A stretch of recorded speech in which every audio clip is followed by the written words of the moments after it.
buenas noches Guayaquil, muy buenas noches Ecuador, buenas noches mundo. Bienvenidos, bienvenidas al primer programa de Una Hora con Don Roba.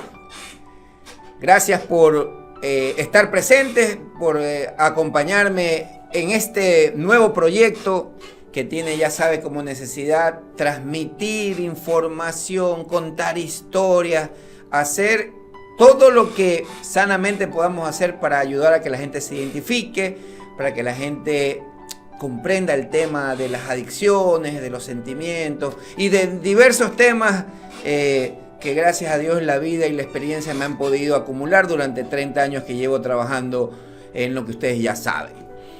Esta noche tengo una invitada de lujo, una invitada especial, alguien quien conozco ya más de 20 años, que llegó a mi vida como una completa desconocida, hoy es mi ahijada y viene a contarnos una historia de amor, una historia fantástica que se las vamos a compartir inmediatamente. Bienvenida, Eyen Elizabeth Chan Rivera. Hola, hola, buenas noches. Gracias por la invitación. Nada, aquí estamos para contar mi experiencia y de alguna manera ayudar a quien se identifique con mi historia. Bueno, me alegra mucho. Mira, les voy a explicar al público que vamos a contar. Elizabeth tiene a su papá Ricardo, que tuvo un problema de adicciones, de alcoholismo específicamente, y que hace un poco más de 20 años lo recibí en el centro de recuperación que yo manejaba para ayudarlo. Pero todavía no le voy a contar cómo terminó la historia. Vamos a esperar que sea la chinita, como le decimos cariñosamente a Eyen, que nos diga qué pasó, cómo es. Dime una cosa, chinita, ¿cómo es la vida de una adolescente, de una niña cuyo papá tiene problemas con el alcoholismo? Bueno, siempre fue muy triste, muy solitaria. Cuando tú tienes un papá con esa adicción, no identificas qué es lo que pasa en casa, ni entiendes el por qué tu papá es ausente, tu papá no te abraza, tu papá llega y solamente hace escándalos o reclama cosas. Y a medida que vas creciendo, dependiendo si en tu casa alguien toma la decisión de buscar ayuda, lo vas a entender. Si no, no vas a entender nunca porque la figura paterna no está. Entonces es muy difícil, es muy triste y solitaria. En mi caso, mi papá solamente existía para retarnos, para gritar, y lo que yo veía era cuando él llegaba borracho y hacía escándalo y le gritaba a mi mamá. Entonces yo recuerdo que cuando escuchábamos que él llegaba a la casa, sonaba la puerta y nosotros corríamos con mi hermano a encerrarnos en el cuarto y nos hacíamos los dormidos como para que él abra la puerta y vea que estábamos dormidos. Entonces no pasaba nada, porque si se daba cuenta que estábamos despiertos, cualquier cosa podía pasar. Entonces todo era problemas, todo era gritos, todo era insultos y nunca entendía por qué. Y yo vivía con ese dolor, vivía con ese resentimiento hacia él, porque no tenía el amor que una niña necesita de su papá. Una niña se enamora de su papá, una niña ve en su papá ese primer amor, ese hombre por quien desvivirse y quiere pasar pegada a él. O sea, efectivamente, yo pasaba pegada a mi papá, pero era por los temas materiales. O sea, me va a comprar un helado, me va a comprar algo nuevo, me va a llevar a pasear, me va a llevar al parque, me va a llevar de viaje. Y él suplía ese cariño que no me daba con las cosas materiales. Entonces, me malacostumbré a eso. Dime una cosa, ¿cómo era tu papá con tu mamá? ¿Cómo era esa relación? ¿Y a qué edad más o menos te diste cuenta que había un problema? Bueno, ellos tenían muchas etapas. Tenían las etapas de que estaban bien y tenían las etapas de que se llevaban como perros y gatos. Pero siempre pasaba cuando él tomaba. Cuando él llegaba borracho, eran los gritos, eran las peleas y todo le fastidiaba. Llegaba el punto de que era tan neurótico de que si algo no hacían como él lo decía, él explotaba y le gritaba sin importar el ¿Cómo resto. qué, por ejemplo? Algo A ver, que se te como ocurra. Que la comida no sea de su gusto. Entonces él cogía, le servían y si no le gustaba, lanzaba los platos y no le importaba a quién le caía. Ese tipo de cosas. O si él decía que era blanco y alguien le decía que era verde, era una discusión y le insultaba y le decía que las cosas no son así, que las cosas son como él dice y se hacen como él decía que tenían que hacerse. ¿Qué edad tenías tú cuando te diste cuenta que tu papá tenía un problema? Bueno, tenía 14 años, que fue cuando me enteré que mi mamá tomó la decisión de internarlo porque ya no era vida, todo era pelea. En mi casa, realmente si mi papá no estaba, yo era feliz.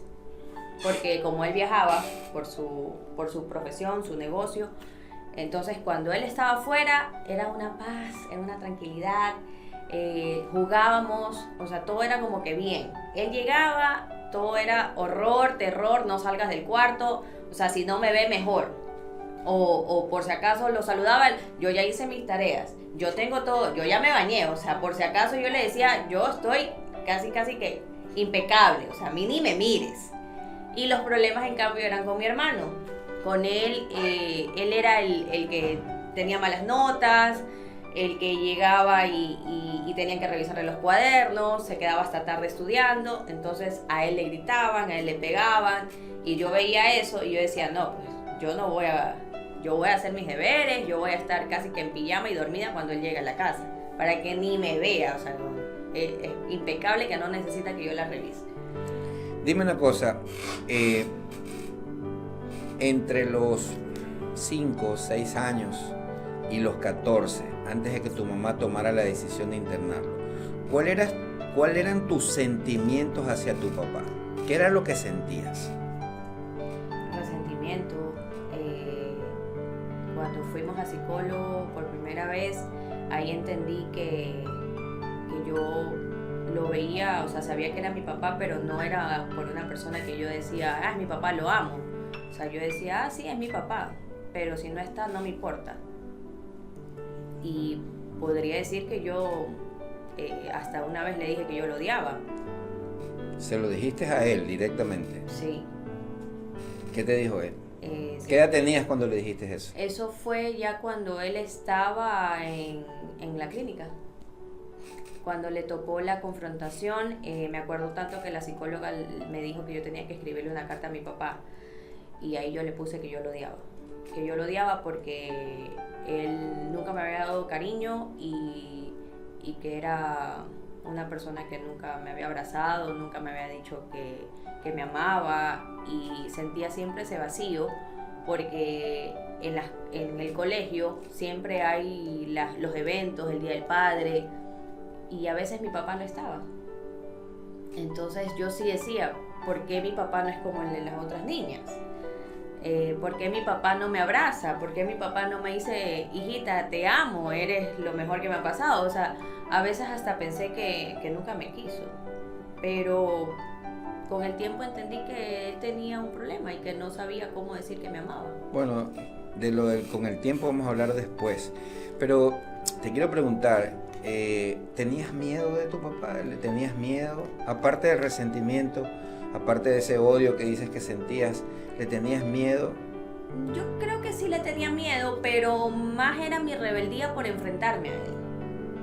O sea, nunca me quedé callada.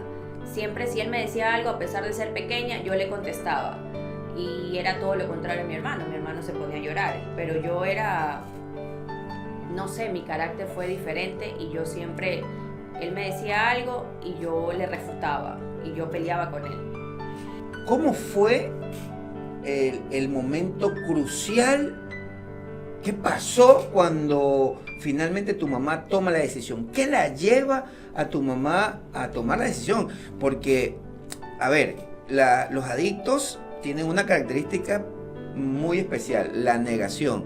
Pero a veces la familia tiene igual o más negación. Hay una situación de que no quieren aceptar que hay un problema y menos de pedir ayuda. ¿Qué fue lo que pasó?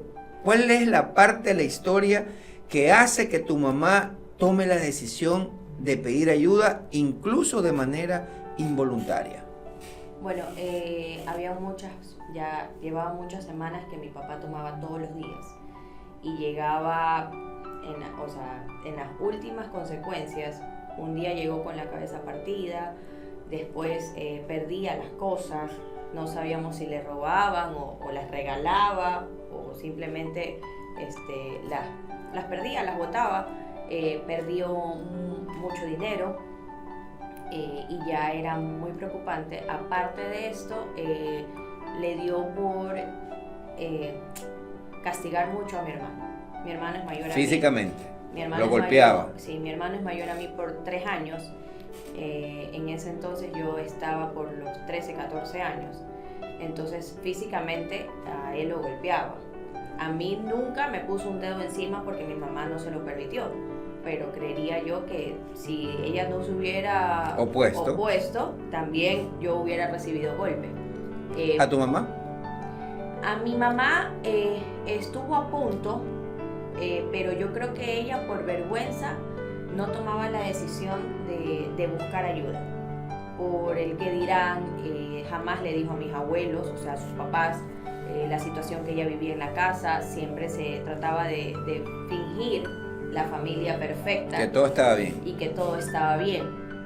Entonces hubo una noche, me acuerdo tanto, teníamos ya una semana que dormíamos con mi mamá en otro cuarto de la casa. No era el cuarto de ella con mi papá ni el cuarto de mi hermano. Era otro cuarto que había desocupado en la casa y dormíamos los 3 en una cama.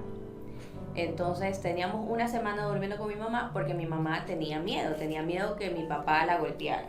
Y ella, la decisión que ella había tomado era de separarse.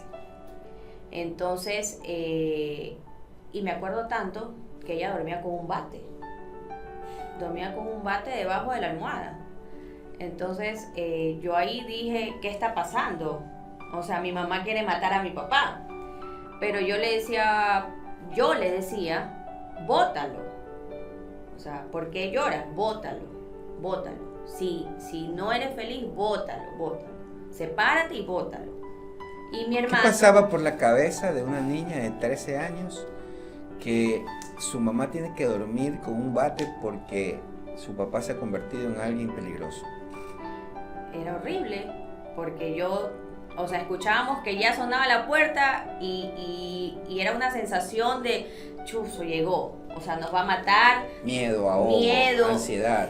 Hoy en día sé que es ansiedad, pero entonces yo no sabía que eran ataques de pánico, porque nos quedábamos así como que llegó, ¿qué nos va a pasar? Poníamos seguro a la puerta para que él no entrara. Entonces mi mamá lo único que decía, no lloren y duerman. Si él toca la puerta no vamos a abrir.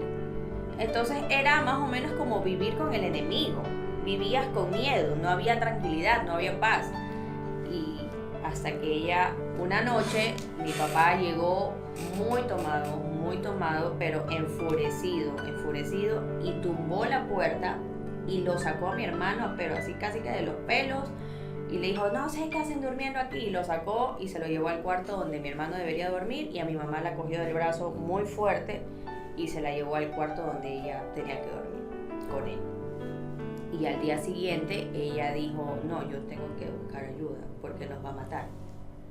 Entonces ahí yo le repetía, no sé qué haces con él. No sé, yo siempre se lo dije, mamá, no sé qué haces con él. Entonces, y yo siempre le decía que lo bote. Hay una parte de mi vida que él me marcó. Y es algo que creo que eso influye muchísimo en mis relaciones. Que yo no puedo permitir que a mí me maltraten, que a mí me griten, que a mí me insulten. O sea, no puedo permitirlo. Mi cuerpo todo reacciona a eso. Yo me acuerdo que cuando él llegaba en la noche, a veces mi mamá me decía, caliéntale la comida a tu papá y sírvele. Y yo lo hacía, pero de mala gana, porque yo decía, ¿por qué yo tengo que servirle? Que él no tiene manos para servirse. Es tu papá, tienes que servirle. Ok. Yo calentaba la comida, yo era una niña igual, de 12, 13 años. Yo le calentaba la comida, se la ponía en la mesa y lo llamaba y le decía, ya, venga a comer. Mi papá es de las personas que no puede comer las cosas muy calientes. Entonces resulta que ese día la comida estaba hirviendo. Entonces él se mete la primera cucharada y se quema. Y lo que hace es coger el plato y me lo lanza. Entonces yo me quedé así. Y lo único que hice fue darme la vuelta. Bueno, antes de darme la vuelta le dije, nunca más le vuelvo a poner un plato en la mesa. Por mí se muere de hambre. Me di la vuelta y me fui a meter a mi cuarto. A llorarme. A llorar. O sea, yo decía, pero ¿por qué mi papá me hace esto? Y yo decía, lo odio. O sea, yo realmente sí sentía que lo odiaba. O sea, ¿por qué él me humillaba de esa forma? ¿Por qué él tenía que botarme el plato de comida que yo, con amor o no, se lo había servido? ¿Por qué tenía que hacerme eso? Y definitivamente eso me ha marcado a mí. Y yo no puedo permitir ni que me griten, ni que me insulten, ni peor, una reacción de esas. Bueno, ninguna mujer debería permitirlo, pero digamos que algunas toleran algunas conductas, ¿no? Pero parece que a ti sí te da... Sí, no. Y reacciono mal. O sea, yo creería que sí puedo caerle a puñete. Pero sí, me marcó y me dolió muchísimo y desde ahí yo dije que lo odiaba y que yo no lo quería ver. O sea, si Don Chan se moría, no me importaba que se muera. Bueno, cuéntame ahora, ¿cómo fue la llegada de Ricardo al centro de recuperación? ¿Y cómo fue su internamiento para ti? Para mí fue libertad, no tener a mi papá en la casa. Y yo le decía a mi mamá, ¿tú crees que él se va a recuperar? ¿Tú crees que él va a cambiar? Mamá, él va a salir de ahí y va a venir a matarnos, porque tú lo estás encerrando. Y mi mamá me explicaba que no, que es un proceso. Y ahí me llevaron, lo conocí a usted, me explicaba lo mismo, la psicóloga me explicaba lo mismo. Y yo le decía, no, si lo tienen encerrado, él va a salir de ahí, te va a echar la culpa, te va a buscar y nos va a matar.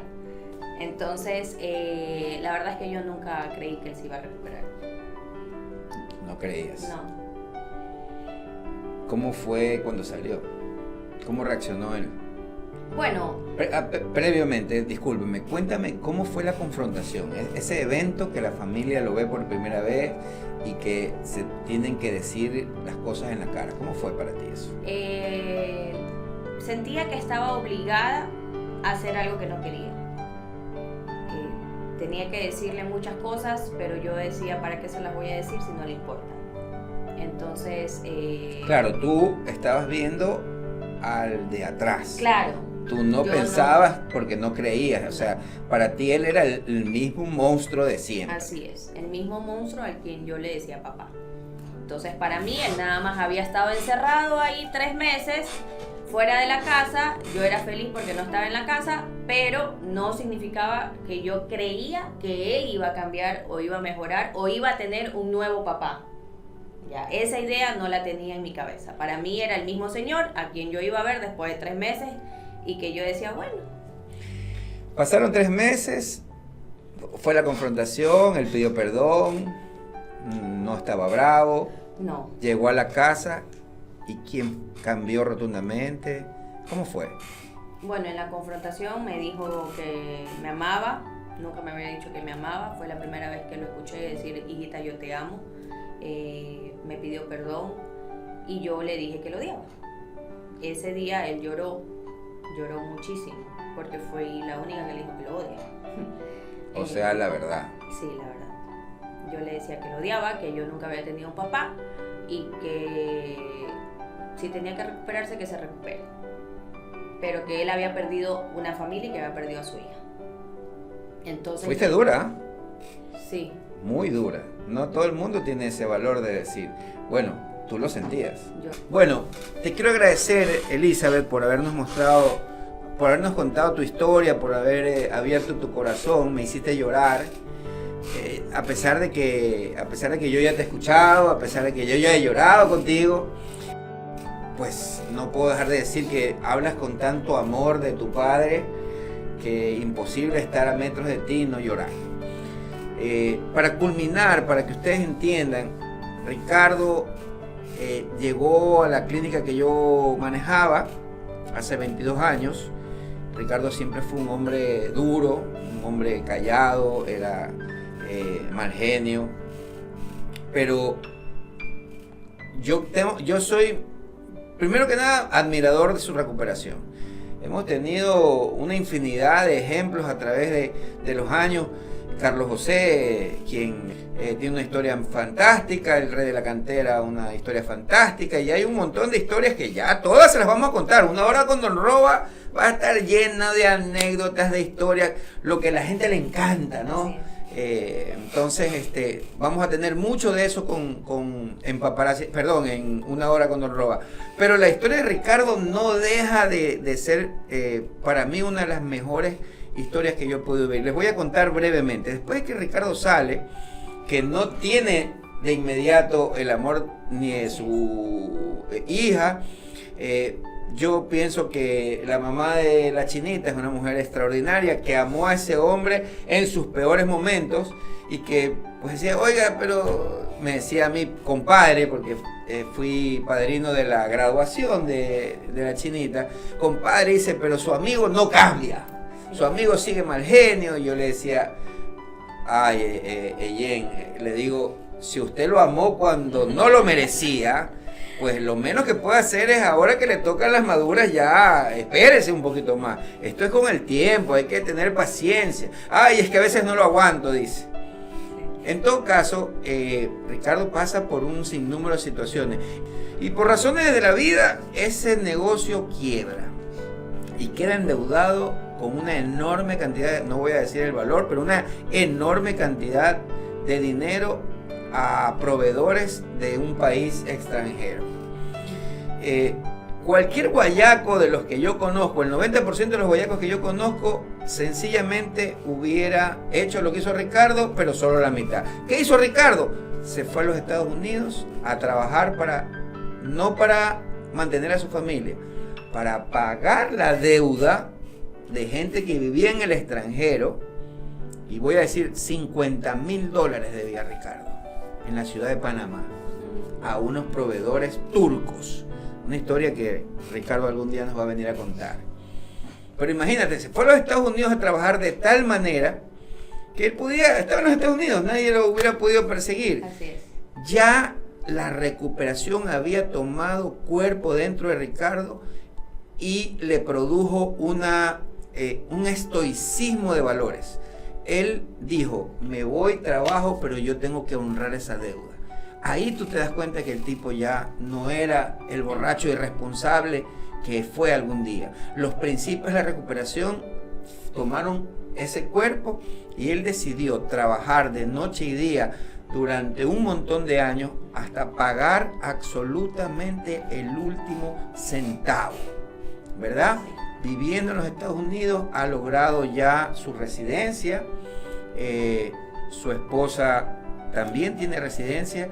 No viven juntos porque a pesar de que se aman, vivir juntos todavía les provoca ciertos roces, pero como decimos nosotros, ellos saben cómo se entienden, son felices viéndose de vez en cuando. Ambos viven en los Estados Unidos, pero no están juntos porque están en estados diferentes. Y pues sus hijos acá. Su otro hijo, al que Ricardo pues no trataba bien,